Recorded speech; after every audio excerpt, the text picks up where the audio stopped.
예,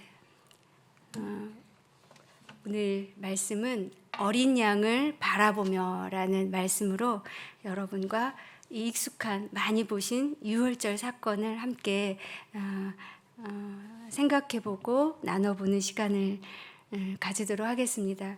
근데 먼저 제가 고민을 했었는데 먼저 좀 감사의 인사를 드리고 싶습니다. 여러분 기도해 주셔서 잘 나았고 또 지금도 아프신 분들이 있는데 여러분 계속 아프신 분들 또 코로나로 또 병상에서 또 다른 병으로 아프신 분들 계속 기도해 주시면 감사하겠습니다. 예, 오늘 자 다음 그림을 한번 띄워주시면 자, 저 그림은 저도 좀 프란치스코 데 수르바란이라는 화가가 그린 하나님의 어린 양이라는 그림입니다. 굉장히 유명한 그림입니다. 자, 어린 양이 이렇게 결박되어서 이렇게 누워 있죠. 아니, 누워 있다기보다는 뭐라고 해야 돼요? 엎어져 있게 돼 있는 거죠.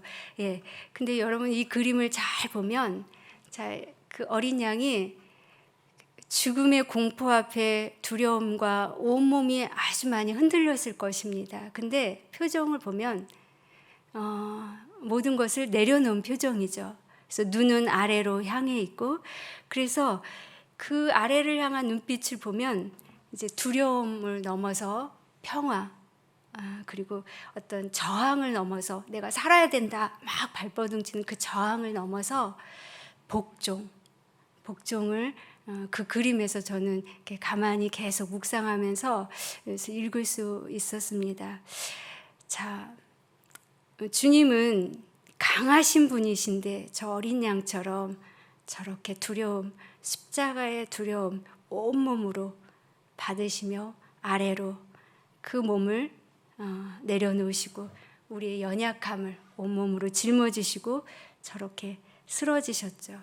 자, 오늘 그 어린 양 우리 출애굽기 본문 읽은 말씀에 아주 가득 담겨 있습니다. 여러분 이 12장은 잘 아시는 것처럼 9가지 모세를 통해서 9가지 재앙까지 했지만 바로의 마음이 전혀 움직이지 않았죠. 처음에는 움직이는 하지만 결국은 이스라엘을 보내지 않았습니다. 마지막 10번째 재앙, 이 6월의 사건을 다루는 말씀이죠.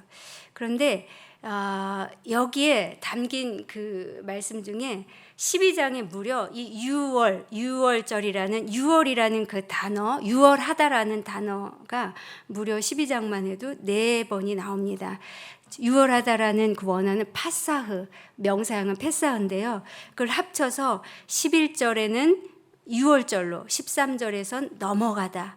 그리고 조금 우리 오늘 본문은 아니지만 23절에 넘어가다, 27절에 넘어가다. 그래서 이 넘어가다라는 6월이란 단어가 무려 12장 안에 4번이 나옵니다. 그리고 사실 이 12장은 앞에 7장으로부터 13장까지 쭉 연결된 말씀이죠. 근데 더 나아가서 사실은 이 출애굽 사건의 한 정점, 획을 긋는 사건이었고요. 좀 더 나가면 구약뿐만 아니라 신약의 구속사까지 이어지는 아주 엄청난 사건입니다. 자, 6월절은 이스라엘 민족에게 있어서 before 그다음 after의 삶의 정점을 찍는 그러한 사건이었습니다. 어떻게 before와 after가 나뉘어지는 사건이죠? 먼저 애굽의 시간표에서 이스라엘 구속의 시간표로 바뀝니다. 또 애굽 땅이라는 곳에서 가나안 땅으로 넘어갑니다. 또 노예의 신분에서 자유의 몸으로 넘어갑니다. 또 죽음에서 생명으로 넘어가는 이 6월절, 이것을 담고 있는 것이 바로 6월절 사건입니다. 자, 이 6월 넘어갈 수 있게 한 그것은 무엇을 통해서 이렇게 넘어갈 수 있나요? 여러분 본문 읽어보시면 이걸 넘어가게 한 그 매체가 있습니다. 무엇이죠? 어린 양입니다. 그래서 어린 양은 애굽의 시간표에서 하나님의 시간표, 애굽 땅에서 가나안 땅, 노예에서 자유의 몸, 그리고 죽음에서 생명으로 옮기는 그 정점의 매개체로 이 본문에서 하나님은 우리에게 주십니다. 자, 그러면 본문 속으로 한번 들어가 보도록 하겠습니다. 자, 본문 2절을 보면 2절을 한번 띄워 주십시오. 2절을 보면 이달을 너희에게, 자, 이달은 뭐죠? 자, 6월절 이제 10가지 재앙을 말씀하려는 그 순간에, 자, 이제 이 6월절이 당긴 이달을 이제부터는 달의 시작, 곧 해의 첫 달이 되게 하라라고 말씀하십니다. 자, 시간표가 애굽의 시간표에서 구속사 시간으로 바뀝니다. 그러면서 이제 3절에 어떻게 말씀하시죠? 그 사건 뒤에 이제 달력이 바뀌죠. 시간표가 바뀌면서 3절에 3절과 5절에서 이제 어린 양을 준비하고 나흘 동안 간직하라고 말씀하십니다. 자, 어린 양을 준비하는데 어떤 어린 양을 준비하라고 그러시죠? 흠없는 어린 양이나 혹시 어린 양이 없으면 순념소, 그리고 그 달, 첫째 달, 지금 있는 이 달 열흘에 준비하라고 하시는데, 그것을 6절에 보면 언제까지 간직하라고 말씀하시죠? 열 나흔 날까지, 즉 4일 동안 간직하라라고 말씀하십니다. 아니, 흠없는 것 구별해서 이제 저기 하라는 건 이해가 가는데 왜 또 굳이 사흘 동안이나 그걸 간직하라라고 말씀하셨을까? 하나님은 흠없는 것을 이렇게 준비하라고 하셨기 때문에 이스라엘은 아마도 가지고 있는 양 중에 어린 양, 저는 그 목축을 하시는 분들 어린 양의 기준이 한 1년 됐을 때 가장 좋다고 그러긴 하는데, 뭐 몇 개월인지 몇 년인지는 잘 모르지만 하여튼 어린 양 중에 가장 건강하고 좋은 것을 골랐을 것입니다. 여러분, 어린 양이 얼마나 귀여운지, 저는 어린 양도 많이 봤고, 특별히 제가 탄자니아에 있을 때 어린 그 순념소죠. 양은 아니지만 순념소를 제 품에 이렇게 안은 적이 있습니다. 그 교구 소개란에 제가 참석하는 못하는 바람에 그 사진이 나갔는데, 그 어린 순념소 얼마나 사랑스러운지 모릅니다. 여러분들 아기를 안아보시는 그 기분 아시죠? 그 부드럽고 그 따뜻하고 그 온기, 그 말랑말랑하고 그 부드러운 그 느낌이 제가 이렇게 한참을 안았는데도 너무 좋은 거예요. 너무 사랑스러운 거예요. 자, 이스라엘 백성들이 아마도 이 어린 양을 선별할 때 고민하면서 가장 건강한, 가장 어쩌면 그런 사랑스러운 양을 선택했을 것입니다.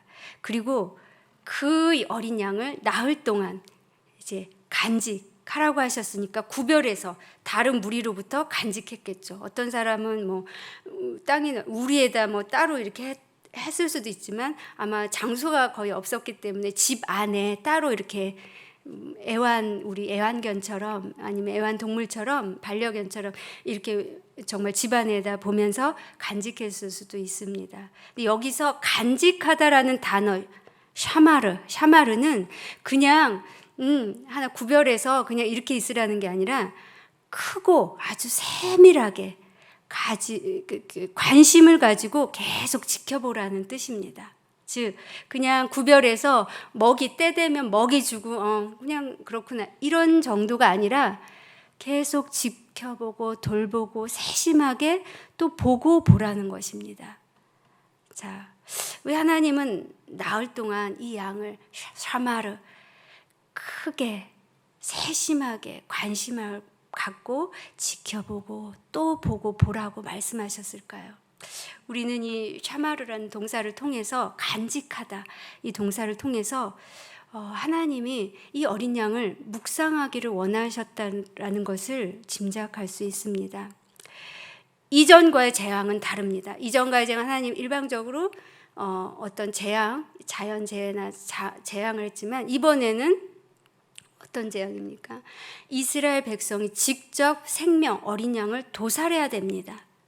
그 도살하고 피를 바르지 않으면 자기가 죽임을 당하는 초태생, 그것이 아니면 태어난 초태생 가축이든 사람이든 다 죽임을 당하는, 즉 내가 죽이고 또 죽임을 면하는 그러한 재앙이었어요. 마지막 재앙. 그래서 사실은 다른 재앙과는 좀 다른 생명이 오가는, 내가 죽이는, 생명을 죽이는 일을 또 감당해야 되고, 내가 또 생명을 죽임을 피하는 일을 경험하게 되는 재앙이죠. 자, 그래서 이스라엘 백성, 여러분이 이제 그 사랑스러운 양을 집안에 이렇게 드리면서 아마 그 양을 보면서 그렇게 생각했을 것입니다. 이 양은 나흘 뒤에 내 손에 의해서 죽을 텐데, 그러면서 이 양에게 먹이를 주면서, 혹은 하나님이 관심을 가지고 계속 지켜보라라고 말씀하신 걸 떠올리면서 아마도 양을 먹이 줄 때마다 몇 번이고 쓰다듬었을 것이고, 몇 번이고 우리 가족 나를 위해서 죽을 양이구나, 안쓰럽기도 하고 고맙기도 하고 여러 가지 감정이입이 이 양에게 투여되었을 것입니다. 그리고 어루만지면서 과연 이 양이 우리 가족을 살려줄 것인가? 또 내 아들, 이 큰아들을 한번 보겠죠. 이 큰아들을 살릴 것인가? 라는 물음표도 같이 하면서 이 어린 양을 지켜보고, 또 어린 양을 보면서 하나님의 심판에 대해서 계속 기다리는 그런 마음을 가졌겠죠. 자, 이 마지막 재앙, 어린 양의 그 죽임을 당하고 또 그로 인해 생명을 얻는 재앙은 사실 이 나흘 동안, 사실은 길지도 짧지도 않다고 어떤 이에게는 생각할 수 있는 이 나흘 동안에 이 어린 양을 보면서 이스라엘은 단순히 죽음, 그것도 묵상했겠지만 그동안 애굽 생활, 자신의 노예 생활뿐만 아니라 하나님께서 야곱으로부터 불러왔던 그 조상 때부터 어떻게 이 민족을 여기에서 번성하게 하셨고, 또 지금 노예로 생활하게 하신 그것들을 한번 쭉 그림처럼 그려나갔을 것입니다. 또 그리고 거슬러 올라가서 그들의 조상 아브라함에게 주셨던 백성 언약을 한 번 더 되짚어보면서 엎드리는 그러한 시간을 가졌을 것입니다. 그러면서 이 두려움과 소망이 교차되는 시간을 이 나흘 동안 가졌겠죠. 이런 상태에서 드디어 나흘이 지났습니다. 이제 드디어 그 어린 양을 잡아야 되는 시간입니다. 6절부터 11절에 보면 잘 간직했다가 해질녘에 이제 잡으라고 말씀합니다. 그리고 7절에 보면 그 피를 좌우 문설주의 임방에 바르라고 이제 나와 있죠. 먼저는 이제 잡아야 됩니다. 여러분, 나흘 동안 그 사랑스러운 어린 양 순염소를 보면서, 나 대신 죽을 그 어린 생명을 보면서 어른들은 물론이거든요, 아이들은 아빠한테 막 울기도 하고 보채기도 했을 것 같아요. 아빠 왜 이걸 죽여야 돼요? 왜 이게 우리 이렇게 애기들은 장난감 하나도 저기 하면 울잖아요. 근데 그 어린 양 며칠 동안 그렇게 간직하고 보호하고 지켜봤던 그 사랑스러운 양을 아빠가 죽인다고, 그러니까 아이들은 막 울음을 터뜨렸을 것이야. 아빠 이거 죽이지 않으면 안 돼? 왜 죽이는 거야? 그럴 때 아빠가 뭐라고 대답했을까요? 우리를 위해 대신 죽어야 하는 거란다. 이게 죽지 않으면 안 돼. 아빠도 힘들어. 그렇지만 하나님이 이걸 죽이라고 하셨어. 그러면서 아이들 아마 달래고, 또 우는 아이 이렇게 도살하는 장면을 보이지 않게 해서 아이를 품에 안고 아마 다른 곳으로 엄마에게 보내고 막 그랬을 것입니다. 저는 이 상상을 하면서 이 한 가족 안에 있는 이 어린 양의 그 귀중함이 얼마나 더해져 갔을까, 이런 상상을 해보게 됩니다. 왜냐하면 그때는 양을 잡는 게 이때까지도 제사의식이 없었습니다. 여러분, 이후에는 하나님이 제사의식을 주셔서 제사장이 있고, 제사장이 동물을 죽이고 동물 희생제사 드리는 게 아주 보편화됐지만, 아직 출애굽 이전에는 이 양을 잡는 건 누구의 몫이냐면 그 가족의, 가장이겠죠. 남자 가장이 이 양을 직접 잡아야 되는 겁니다. 온 가족이 그것을 경험하게 되는 거죠. 그래서 이제 이 아빠는 각 가정마다 아버지가 이제 양을 잡습니다. 얼마 전까지 뛰놀던 그 어린 양, 그것을 이제 죽이죠. 그런데 그 피의 온기가 마르기도 전에 얼른 어떻게 해야 되죠? 그 문에 사명 임방과 문설주에 얼른 발라야 합니다. 피가 마르기 전에 얼른 발라야 됩니다. 여러분들 상상해 보십시오. 아직 어린 양의 그 온기가 남아있는 그 피를 인설주, 문임방과 문설주에 바르면서 이 아빠 또 피냄새가 아마 온 집안 안에 진동했을 것입니다. 그러면서 이 어린 양의 죽음에 대해서 아주 절절하게 냄새로 시각으로 온몸으로 느꼈겠죠. 자, 이렇게 임방에 피를 온통 바르고, 자, 그 다음에 무엇을 하죠? 예. 자, 6절에 보면 해질 때에 그 양을 잡고, 그 다음에 8절에 보면 그 고기를 이제 드디어 먹게 됩니다. 피를 바르고 이제 고기를 먹습니다. 자, 이 고기가 맛이 있었을까요? 자, 편안하게 천천히, 양고기, 그 어린 양의 고기가 얼마나 연하고 맛있겠습니까?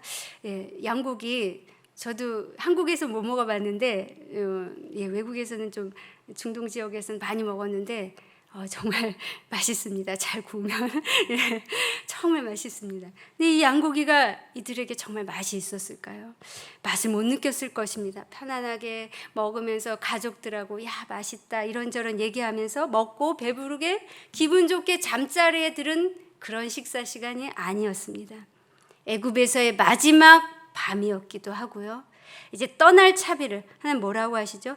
허리에 띠 띠고 발에 신 신고 손에 지팡이 들고 급히 먹으라고 말씀하시면 언제 너희를 나갈지 모르니까 금방이라도 나갈 수 있게 모든 떠날 준비를 하고 먹으라고 급히 먹으라고 했습니다. 자, 식구들은 조용히 아마 긴장하며 이 양고기를 먹었을 것입니다. 먹으면서 이 긴장 속에 마지막 애굽에서의 식사, 여러분 한번 상상해 보시면서 자, 식사를 다 마쳤습니다. 그런 다음에 어떤 구절이 나오죠? 자, 12절로 가보겠습니다. 자, 12절. 자, 12절에 드디어 하나님의 죽음과 구원의 심판이 시작됩니다. 12절에 보면 하나님이 그 밤에 애굽 땅을 두루 다니며 사람이나 짐승이나 처음 난 것을 다 심판하신다고 말씀하십니다. 자, 12절에 보면 다 심판하신다고 말. 자, 하나님의 영이 그 애굽 땅을 두루 다니는 거죠. 여러분 그 밤에 상상해 보십시오. 자, 12장 30절을 여기 본문에 안 썼는데 12장 30절에 보면 뭐라고 써 있냐면요.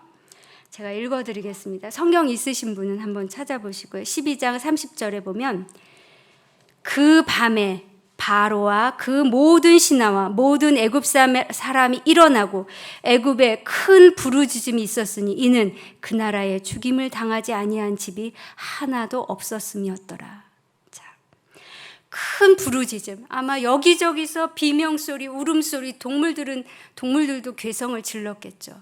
자, 이 비명소리, 울음소리, 짐승의 소리, 죽어가는 사람을 보면서 우는 어미아비의 애굽 사람들의 그 비명소리를 자, 멀리 있지만 이스라엘 사람들이 다 듣고 있겠죠.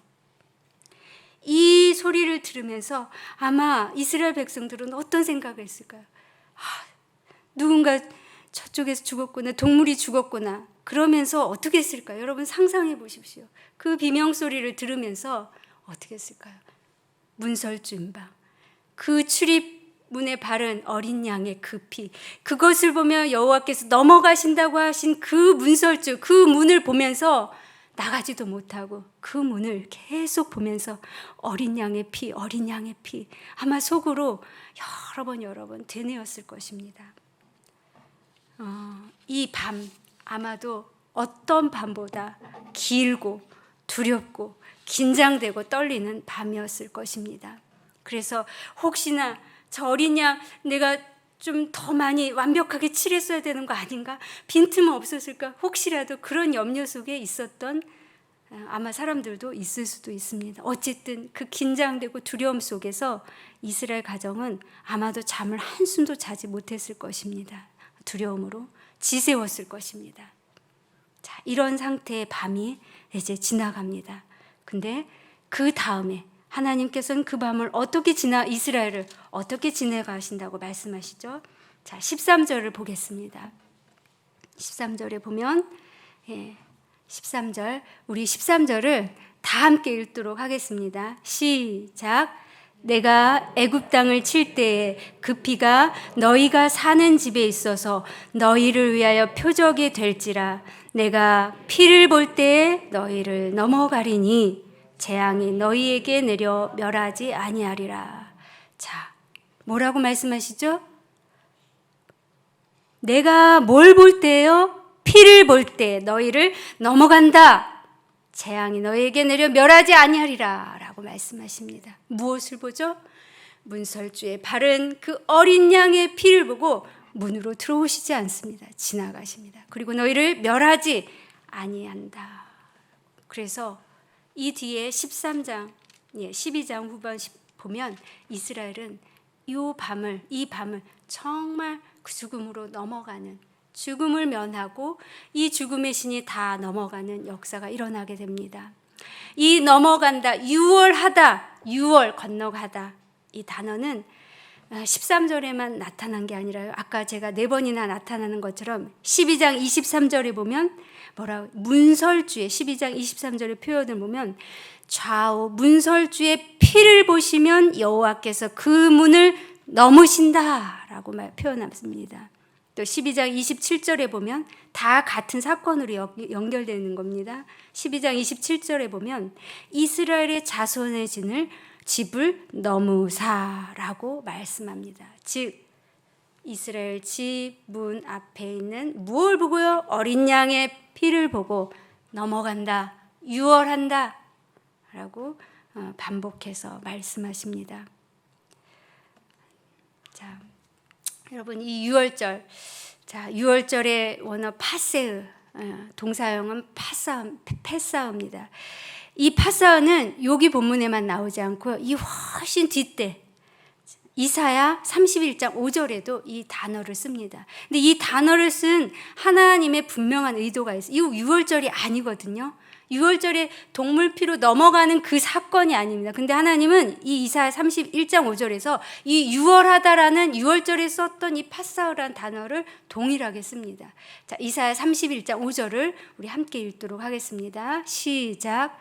새가 날개치며 그 새끼를 보호함같이 나 만군의 여호와가 예루살렘을 보호할 것이라. 그것을 호위하며 건지며 뛰어넘어 구원하리라 하셨느니라. 자, 여기서 보면요, 그것을 호위하며 건지며, 그 다음 단어 뛰어넘어, 요 단어가 바로 유월하다, 유월절에 사용한 이 유월하다란 단어 파사를 그대로 쓰십니다. 자, 파사 뛰어넘어 구원하리라 하셨느니라. 자, 이 말씀의 배경, 이사야 31장 이 5절의 배경은 어떤 배경이냐면요, 이스라엘이 아수르로부터 지금 위협을 받고 있는 상태입니다. 아수르로부터 언제 먹힘을 당할지 모르는 그런 국난에 처해진 상황이죠. 이스라엘은 너무 두려우니까 누구를 의지하냐면요, 애굽, 이스라엘 왼쪽 아래에 있는 애굽을 막 의지합니다. 애굽이 우리를 좀 도와주겠다. 애굽한테 가서 막 도움을 요청하고 애굽에 막 붙습니다. 그러니까 하나님이 아니다, 새가 날개치며 그 새끼를 보호함같이, 여러분 새가 그 조그만 큰 새든 작은 새든 자기 새끼를 보호하기 위해서 가장 자기 품속 깊은 곳에 새끼를 감추고 비바람, 추위 아니면 다른 새가 자기를 쫓더라도 새끼를 그 품에서 위험이 닥쳤을 때는 절대 놓치지 않습니다. 하나님은 지금 아수르의 위협으로부터 이스라엘을 내가 새가 날개치며 그 새끼를 그 품속에 보호함같이 내가 너희 예루살렘을 보호할 것이라. 그러면서 그것을 어떻게 보호하냐면 호위하며 건지며 뛰어넘어 구원하리라. 네, 아주 5 동사, 보호하다, 호위하다, 건지다, 뛰어넘다, 구원하리라 계속 강조하시죠.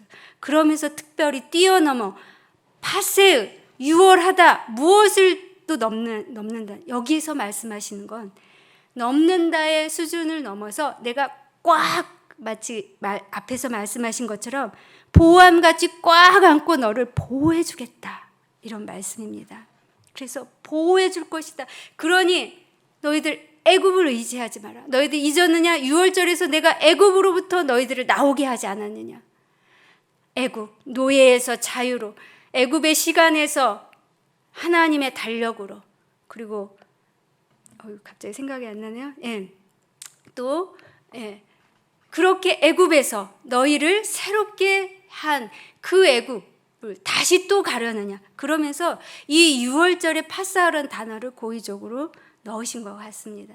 이 말씀을 듣는 이스라엘 백성들은 어땠을까? 이 파사라는 단어를 유월하다, 유월절을 딱 떠올리면서 12장 출애굽기, 그 출애굽했을 때 그 유월절의 어린 양을 떠올리면서 하나님이 출애굽 해서 이곳에 온, 다시는 애굽으로 돌아가지 말아야지, 애굽을 의지하지 말고 하나님을 의지해야지 라는 것을 강력하게 하나님께서 강조하시는 그러한 말씀입니다. 자, 이러한 6월에 하나님의 넘는 것뿐만 아니라 보호하시는 의미로 하나님께 더 깊이 이스라엘을 이 6월의 개념을 확대시키고 깊이 하시는 본문을 이 이사야 31장 5절에서 우리가 볼 수 있습니다. 자, 이렇게 하나님은 내가 피를 볼 때 너희를 넘어가리니, 그래서 그 피로, 어린 양의 피로 넘어가십니다. 그리고 14절, 오늘 본문의 마지막 절인 14절에서 어떻게 말씀하시죠? 14절, 너희는 이 날을 기념하여 여호와의 절기를 삼아 영원한 규례로 대대로 지킬지니라. 자, 대대로 기념하라고 말씀합니다. 그래서 실제로 이 유월절 이 사건이요, 이스라엘은 이 뒤편이 이제 첫 번째 유월절, 그다음 이제 첫 번째 유월절을 이제 지내고 그 뒤에 이스라엘은 계속 이 유월절을 지킨 것이 기록되어 있습니다. 그래서 성경에 보면 출애굽기 12장, 23장, 34장에 이 유월절이 나오고요. 레위기 23장에도 이 유월절을, 절기를 또 강조하면서 지킨 것을 또 볼 수 있고요. 민수기 9장, 28장, 또 신명기 16장에서도 이 유월절에 대해서 계속 말씀하시며 계속 지켰던 것들을 우리가 볼 수 있습니다. 또 여호수아가 요단강을 건넌 후에 여호수아 5장에서도 이 유월절을 지켰죠.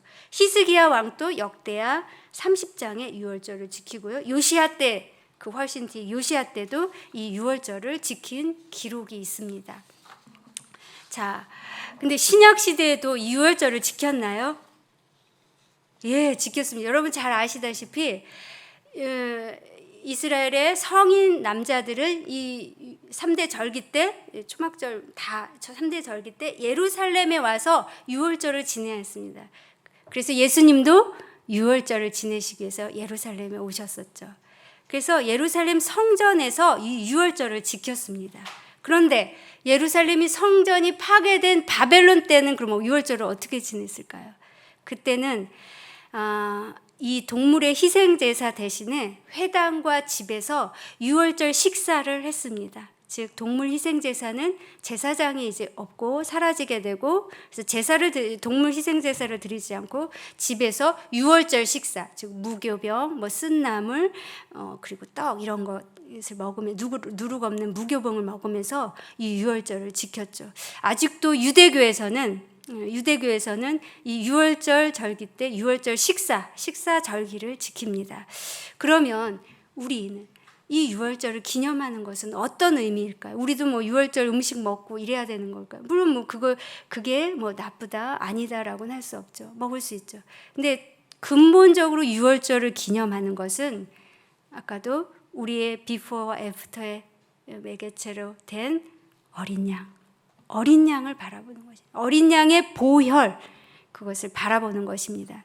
그래서 구약 시대의 유월절의 어린 양, 그 후로 끊임없이 드렸던 희생제사, 동물제사, 그 어린 양, 그리고 예수 그리스도로 인한 십자가, 이거 다 이제 그 예수 그리스도의 십자가의 예표로 이어지는 거죠. 그리고 지금도 그 어린 양 예수님은 요한계시록에 보면 하늘 보좌에 계셔서 아직 우리 이 땅을 심판하고 계시고, 마지막 종국에는 완전한 재림 때는 완전한 하나님 나라의 완성을 이루시기 위해서 오시겠죠. 자, 그래서 6월절, 여러분 유월절은 어린 양이고 어린 양은 바로 예수 그리스도의 보혈입니다.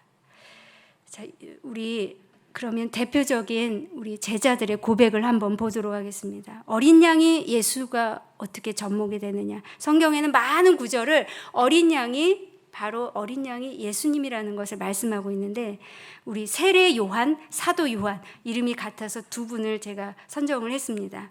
자, 세례 요한은 요한복음 1장 29절에 이렇게 말씀합니다. 자, 세례 요한이 예수님을 보고 뭐라고 고백하냐면요. 나오심을 보고 이르되 보라, 세상 죄를 지고 가는 하나님의 어린 양이로다. 예. 자, 요한계시록 7장 14절에서는 사도 요한이죠. 세례 요한이 아니라 사도 요한이 뭐라고 고백하냐면요. 이것은 예수님이 주신 말씀을 사도 요한이 기록한 거죠. 내가 말하기를 내 주여 당신이 아시나이다 하니 그가 나에게 이르되 이는 큰 환난에서 나오는 자들인데 어린 양의 피에 그 옷을 씻어 희게 하였느니라. 사도 요한이 천국의 보좌를 보는 순간 어린 양의 피에 옷을 씻어 희게 된 그 백성들을 보게 됩니다. 그러면서 15절, 16절, 17절에 계속 이제 나오는데요. 특별히 17절 제가 읽어드리겠습니다. 이는 보좌 가운데 계신 어린 양, 즉 누구죠? 예수 그리스도 어린 양이 그들의 목자가 되사 생명수샘으로 인도하시고 하나님께서 그들의 눈에서 모든 눈물을 씻어 주실 것임이라 라고 말씀하십니다. 지금도 하늘 보좌 가운데 계신 어린 양 예수 그리스도께서 끊임없이 우리를 지켜보시고 또 천국에는 우리의 모든 눈물과 아픔을 씻어주실 완전한 하나님 나라를 또한 위에서 오실 것이죠.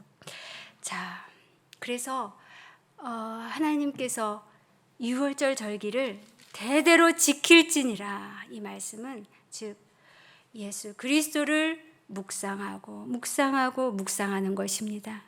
유월절 어린 양을 간직하라, 샤마를 간직하고 돌볼 뿐만 아니라 보고 또 보고 보라는 그 말씀처럼 예수 그리스도를 생각하고 또 생각하라는 그런 말씀입니다.